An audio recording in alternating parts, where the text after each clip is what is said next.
23. So number 22, again, this has to do with making sure that we the people of the Kingdom of Canada have food. So this is free water irrigation for our Canadian farmers. Some of our panel members here earlier mentioned that without our farmers, you're not going to have food. And most likely you'll end up with a GMO. And what is it? The modified,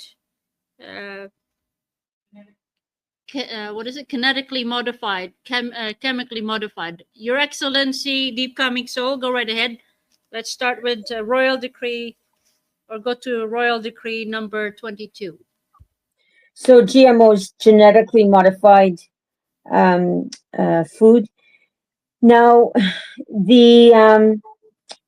it is huge.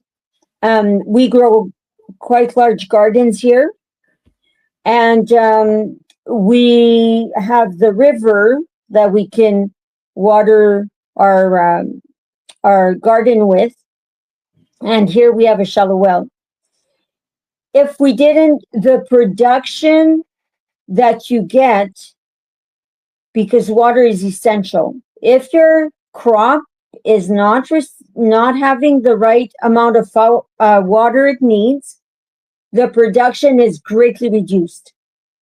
Mm-hmm. So this gives farmers the ability to optimize the yield of their crop. So if we go through a period that it's very intense heat, then the water is the plants will not have what they need to plentifully produce and to produce well. So this is fantastic because it gives the farmers the ability to regulate that. If there's an abundance of rain, great, then it's been watered from above. If we go through a period that it's very little rain, still great, because they have the option of the water to irrigate their fields. Mm-hmm. Thank you, Your Excellency, Your Majesty. Okay, next, who would like to speak to that? Her Excellency Gina Lee.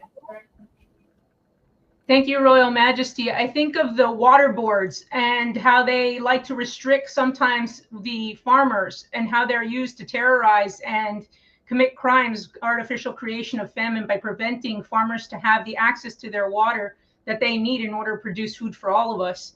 And this royal decree really addresses it right to the spear. It's the spear of the heart right there. That water board cannot restrict water to those farmers, and that's fantastic. I thank you, Your Royal Majesty. You're welcome. Her Excellency Sally Wang, His Excellency Michael, and I think Her Excellency Julia had her hand up. Okay. Thank you, Your Royal Majesty, for this very benevolent and compassionate royal decree for farmers to have free irrigation water. When we think of the cost just for our own domain, theirs must be 20, 30 times more. So this is relieving them of this financial obligation. And this is the result of Your Royal Majesty's intelligent leadership to think of all these things that we would never think of. Thank you, Your Royal Majesty. You're welcome. Also, water is a natural resource, and the Kingdom of Canada has perhaps the most number of rivers, lakes, oceans. So there is no reason why the Kingdom of Canada's farmers from coast to coast to coast have to even worry about watering their crops.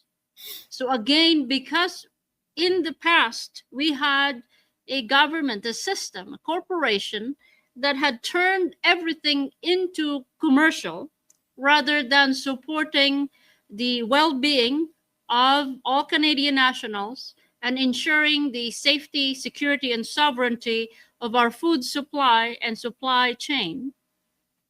Everything was turned into commercial and neglected the very foundation of how are we the people of the Kingdom of Canada going to survive and feed themselves unless we have provided support to our farmers where it allows them to continue to produce crops and ensure that farming is actually, in this case, for them profitable and is not more of a burden to the entire families of farmers. But again, this is the very foundation of how the Kingdom of Canada is to be fed. It's via the farmers.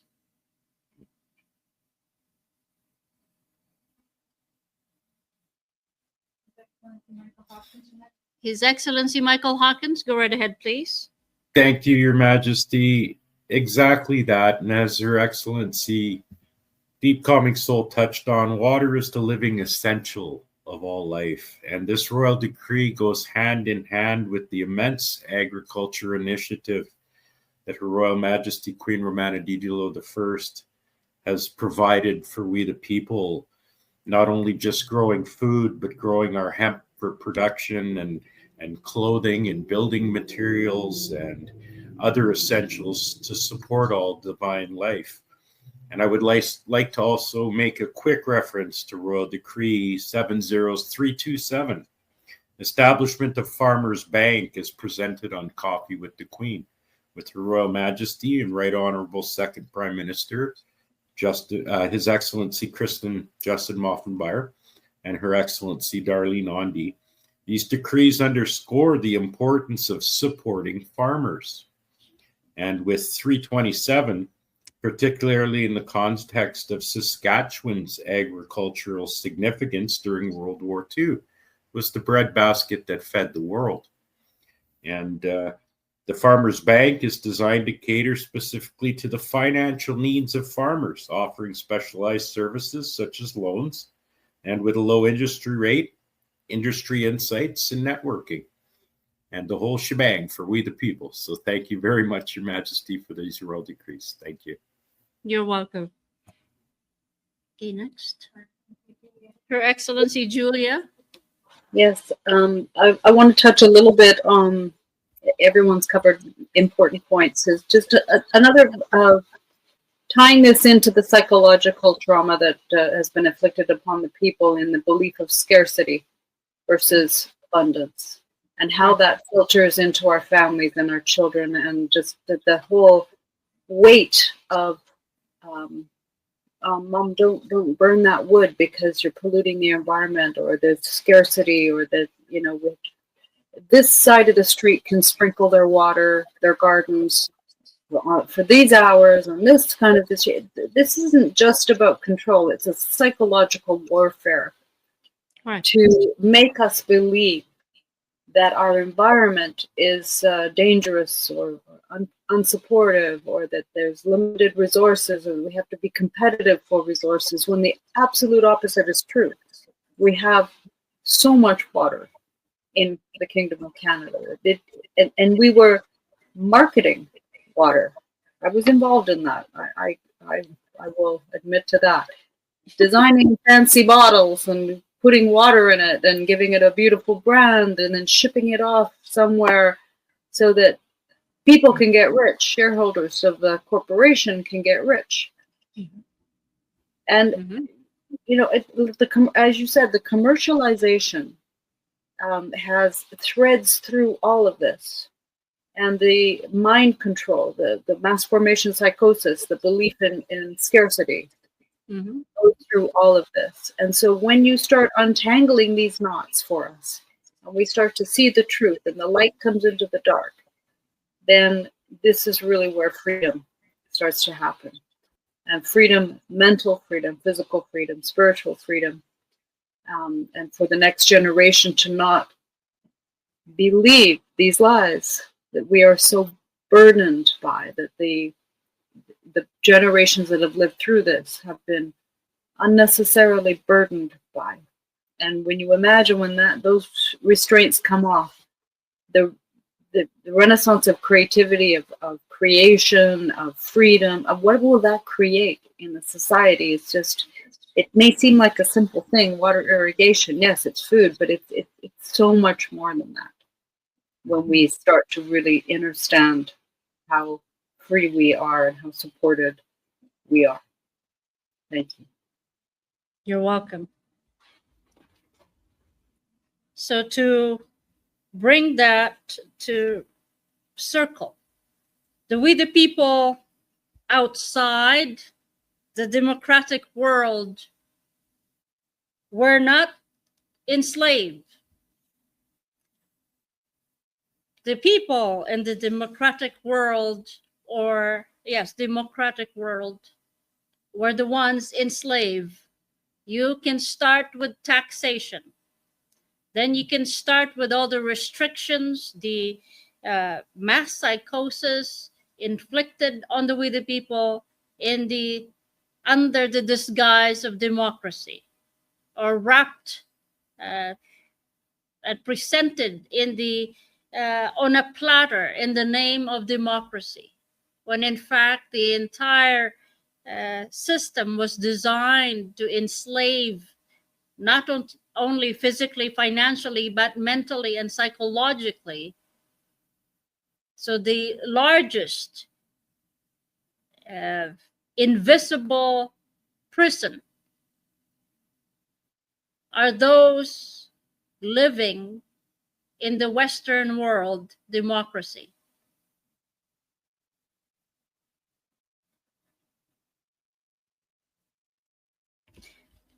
With that, we can go to free, clean drinking water. Royal decree, this is the last one, royal decree, or did I miss anyone else? Did Her Excellency Gina Lee want to speak to that? Okay, so we're going to Royal Decree number 23, which is free, clean drinking water for all Canadian nationals.